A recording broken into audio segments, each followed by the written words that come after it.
The United States Air Force's E-4B Nightwatch fleet, also known as National Airborne Operations Center or NAOC, are some of the most recognizable aircraft in the sky, given their signature satellite hump.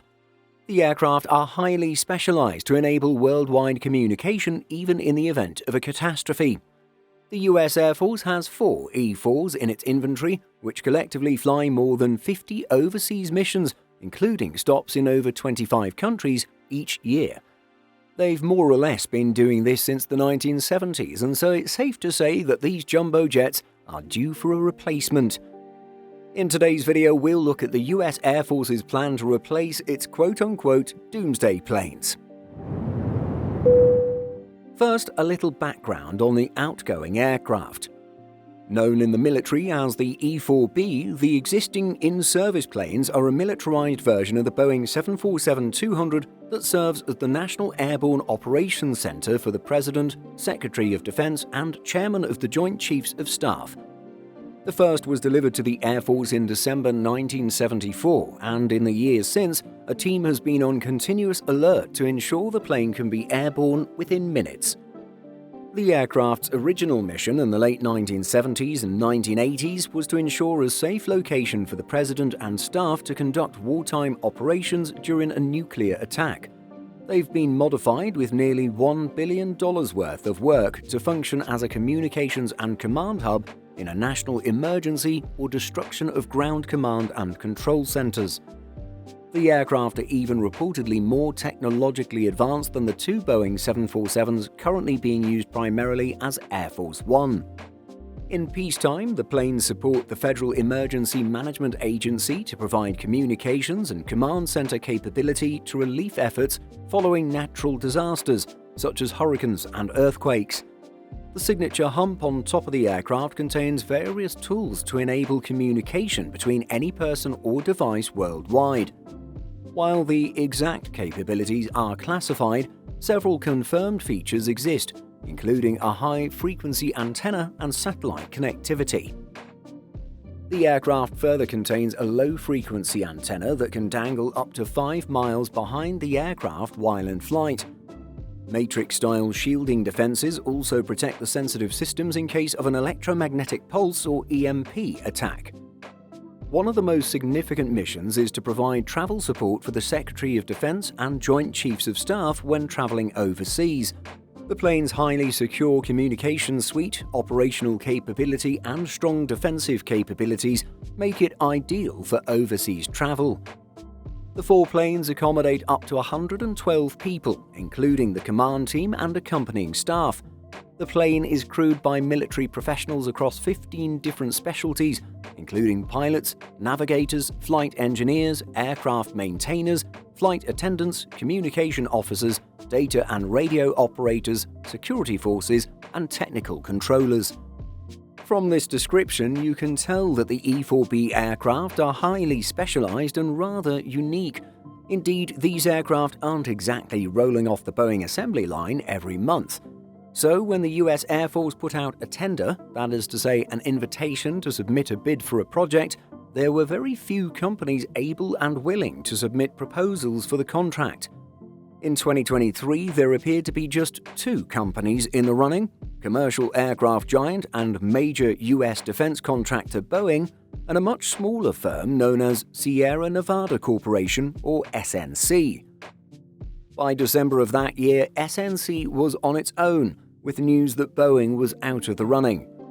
Some headlines noted that Boeing was eliminated, while others reported Boeing bowing out of the competition. So what actually happened? Well, Boeing's primary reason for declining the Air Force's contract has been its unwillingness to sign on to any fixed-price agreements, which require the manufacturer to pay all costs above a given threshold.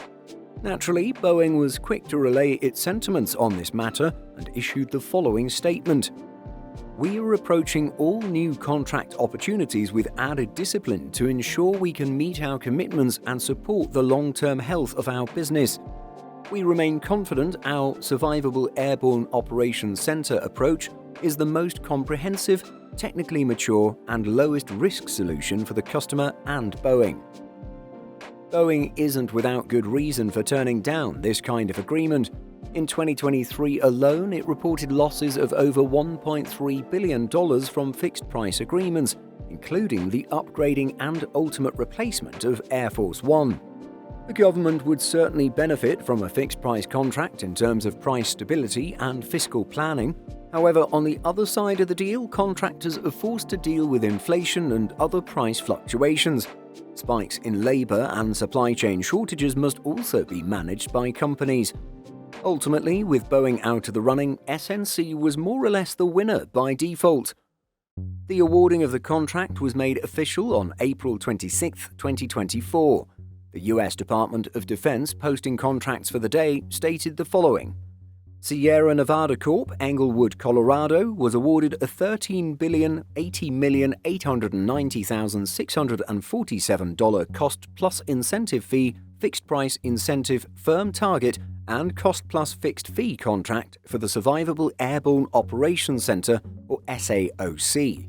This contract provides for the development and production of the SAOC weapons system to include the delivery of engineering and manufacturing development aircraft, associated ground systems, production aircraft, and interim contractor support.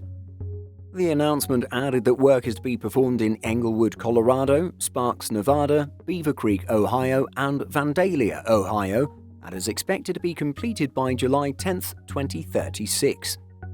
SNC didn't waste any time in getting to work on the contract. Indeed, less than 2 weeks after the contract was awarded, it was announced that Korean Air had signed a deal with SNC to sell 5 of its Boeing 747-8s.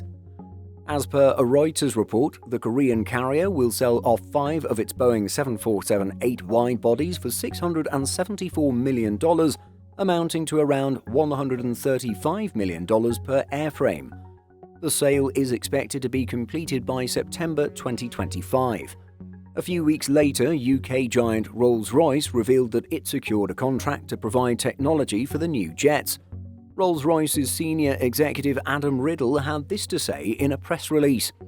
For decades, Rolls-Royce has powered military operations around the world with reliable, cutting-edge technologies, safely transporting service members on their missions.